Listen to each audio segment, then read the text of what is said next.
আমি তো জন্মের পরে থেকেই দেখছি কিভাবে ধান ফলাইতে হয়। আমি শুরু থেকে দেখছি 6 মণ ধান হয়তো কানিকের, আর আমি এখন দেখতেছি 30 মণ 32 মণ ধান হয় কানিকের এই কুমিল্লাতে। আমি সরকারি গাড়িও চড়ি না, সরকারের তেলও খরচ করি না, আমি আমার গাড়ি এবং আমার তেল খরচ করি। আমাদের এই কুমিল্লার দক্ষিণ অঞ্চল ছিল জলা অঞ্চল, ওইটা কয়েক বছরও একটা ফসল পাওয়া যেত না, বন্যায় ডুবে যেত।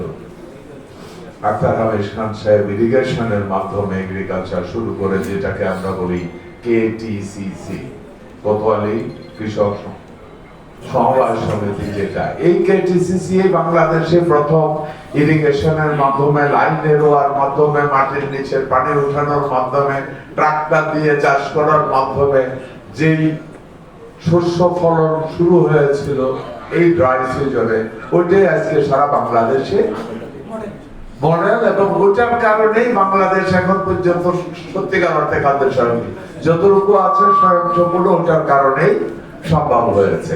এবং ওই জেলার ওই উপজেলা লোক হিসাবে আমি নিজকে গর্ববোধ করি।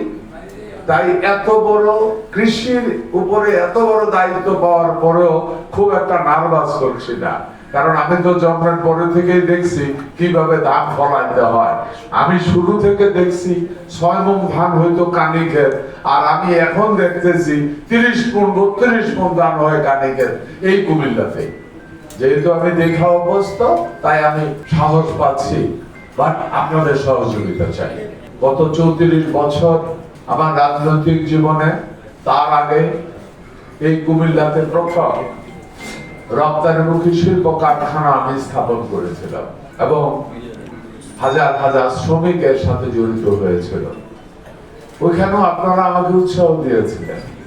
আপনাদের উৎসাহের কারণে আজকে কুমিল্লা শিল্প বিপ্লব হয়েছে, অসংখ্য মিল ফ্যাক্টরি জেগে উঠেছে। আপনাকে বলছি আমি সম্মানী নেব না, আমি সম্মানী না, আমি সরকারি গাড়িও চড়ি না, সরকারের তেলও খরচ করি না, আমি আমার গাড়ি এবং আমার তেল খরচ করি। এবং যেই কয়েকদিন মন্ত্রী থাকবো, আমার গাড়ি আমার তেল খরচ করে, আমি সরকারেরটা করি না। নাম্বার 1। এর ভিতরে বেতন ভাতা মন্ত্রীর কত ভাই আমি জানি না, যা ভাবো যেটা বলছি ওইটাই হবে ভাই।